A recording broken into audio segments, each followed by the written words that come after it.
Hey, Ty. It really looked like in your first two experiences with Kings fans in this building that you seemed to really enjoy yourself tonight. Just what kind of feeling was that? The energy that you kind of drew from them? I mean, yeah, anybody who knows me and has watched me play growing up, they know that I, really love that entertainment factor of basketball. I love to play in front of fans and put on a show. So it's been really fun to play in front of, Kings fans, and it just felt good to. It just feels good to have fans in the arena again. And I know we've been on the road and there's been fans, but it's a little different when they're cheering for you. When there's noise on every bucket you make and they're cheering against the other team. So it feels good. And I was just talking to guys like that wing three I hit. I felt like it was like, man, like it just felt so good because it's like it just felt like I was back at Iowa State and Hilton Coliseum in front of 17,000. I know we were only in front of like 1,000 today, but just felt like it just felt good to be back in front of fans and loving what I do. James Ham. Yeah, Ty, just how difficult has this season been to create your own momentum, your own energy without fans most nights? And how much do you think this can help you down the stretch in the last 14 games, whatever you guys have? I mean, yeah, it's just excuse me, I'm sorry. I mean, yeah, it's just a part of it, like I haven't really got the full NBA experience, right? Like on the road, I can't really leave my room, and there's only I got limitations to what I can do, so it is nice to kind of get back to a sense of normalcy, and I bet I hope next year we can get to kind of full normalcy back to the new normal or whatever that is. But it does feel nice to have fans and that momentum and the love and support that Kings fans obviously give us on social media and stuff. So it's just different when it's right in front of you, to see that passion and that love. Crystal Saltos. Hello, Tyrese. In 6 minutes left on the clock, you are down by 11 points. What was the turning point of your effort, and is it sign of growth the way that you respond in the last 6 minutes of the game? Yeah, I mean, just getting stops and then getting on transition. They decided to go big with Nas, Reed, and Carl. So, we knew that we had an advantage because we were guard. So our advantage was going to be getting out and pushing. So we like we talk about time, you can only really do that if you get stopped. So we're out here getting stops, and that allows us to run. And Fox and myself and other guys getting downhill, and then just have our corners filled for shooters. And we knocked some shots down. Guys made plays. D Jones, kudos to him. He came in.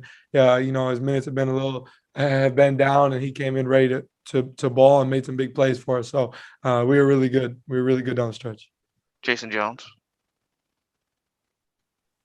Yeah, Tyrese, you mentioned about how you guys were playing small late, and you guys going small is, kind of norm for you guys late in games. Even when Rashawn's playing, he's not a big, a big center. But what does it do when you have a guy like a Damian back there, a guy with size, or even if it's a Santos? How does that change the dynamic defensively late in the game? And what did you guys do with that dynamic tonight?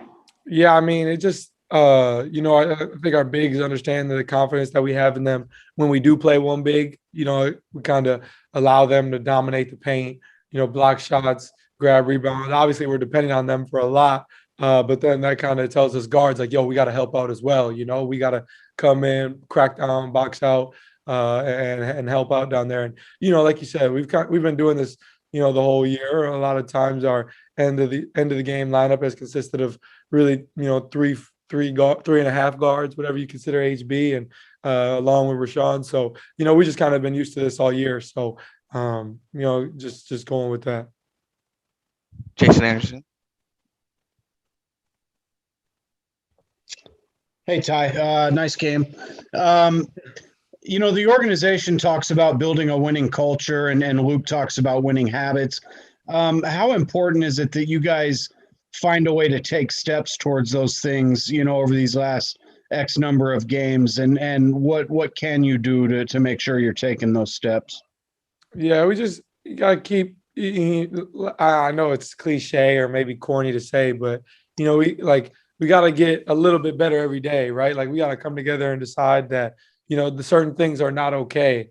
And I think that that comes from players before anything, right? Like the best organizations, I'm just, thinking of Golden State because obviously they've organization that drafted well, and the players have kind of made that culture and into what it is, and that's kind of got to be our identity, that us players, we got to take take the bull by the horns and demand excellence every day, just getting better every day. Obviously, it's a process, right? Like we've had struggles throughout the year. We've had times where we're not playing to our ability, where we drop 9 straight, and then we win a couple in a row, and then we do it again. It's happened all year. We've had struggle finding consistency, but obviously we're young, and that's not an excuse by any means, but just an understanding that Rome wasn't built in one day. So we got to keep coming together and building this together every day. And it starts with the players, then goes to the coaching staff, to the front office, and down from there. All right, James Ham.